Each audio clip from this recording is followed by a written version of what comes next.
Você já ouviu falar em exercícios de Kegel? Sabe o que são? Será que todo mundo deveria fazer?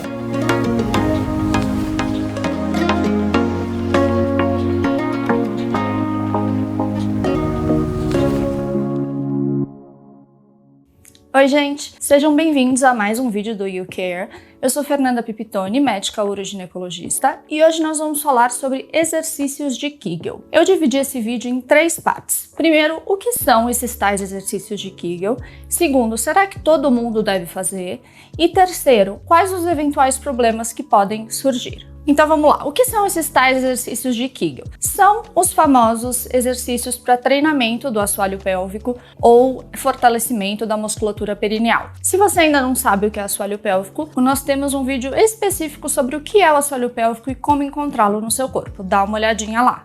Exercícios de Kegel foram inventados pelo médico americano Arnold Kegel na década de 40, quando ele observava soldados da Segunda Guerra Mundial em recuperação de suas lesões musculares. Então, o que ele trouxe pra gente? Que a recuperação desses músculos seria melhor se fosse uma recuperação ativa ao invés de uma recuperação passiva. O que isso quer dizer? Deixar o músculo engessado ou imobilizado, né, o membro engessado ou imobilizado, seria pior do que fazer algumas contrações progressivas para que esse membro se recuperasse.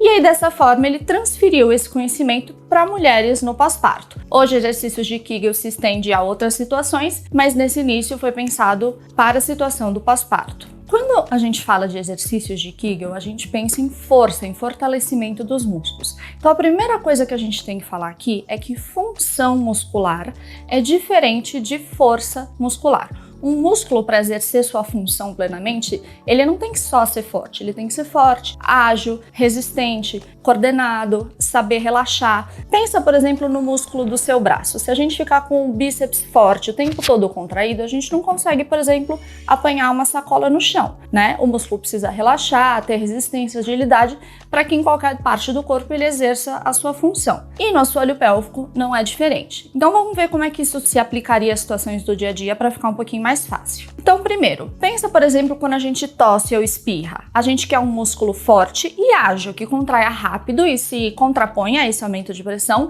para a gente não perder urina. Mas se a gente pensar que a gente não quer ter a sensação de bola na vagina, que é o prolapso genital, e a gente quer que esses órgãos sejam sustentados, a gente precisa que o músculo seja resistente e mantenha um certo tônus ao longo do dia inteiro, justamente para a gente fazer esse suporte. Já quando a gente vai urinar ou evacuar, a gente quer que esses músculos relaxem para eles darem passagem à urina ou às fezes e a gente poder urinar ou evacuar, né? Eles não podem estar contraídos. E, por exemplo, quando a gente vai ter uma relação sexual com penetração, a gente não quer que o tônus esteja muito forte, muito alto, porque senão a gente vai ter dor na relação. Um exemplo claro de que força não é tudo que o músculo precisa ter são mulheres atletas que têm disfunção de assoalho pélvico. Não é incomum que atletas tenham, por exemplo, perda de urina. E são, em geral, mulheres muito fortes. Então, se força fosse a única característica necessária, a única habilidade necessária, essas mulheres não teriam disfunções. Agora vem a pergunta, será que todo mundo deve fazer exercícios de Kegel?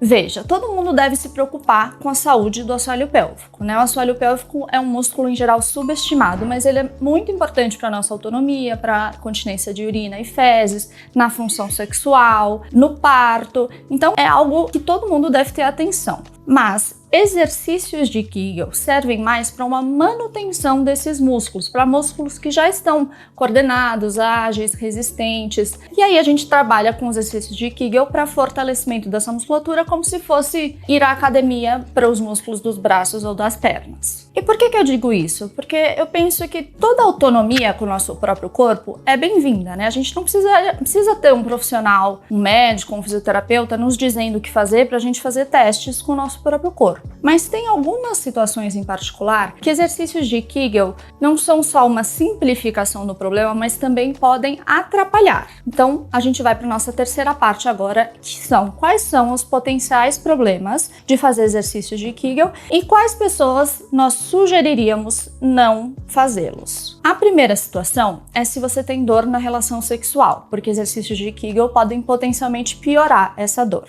A segunda situação é se você tem dificuldade para esvaziar a bexiga ou dificuldade ou dor para evacuar. que também o tensionamento e o exercício de Kegels podem piorar esse quadro.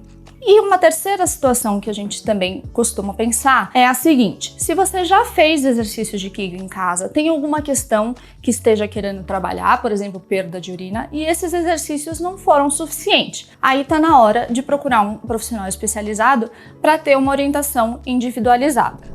Então esse foi o nosso vídeo de hoje, espero ter ajudado. Se tiver ficado alguma dúvida, deixa aqui pra gente nos comentários que a gente responde. E se esse conteúdo te interessar, já mostra para um amigo, se inscreve no canal que sempre tem mais vídeo vindo por aqui.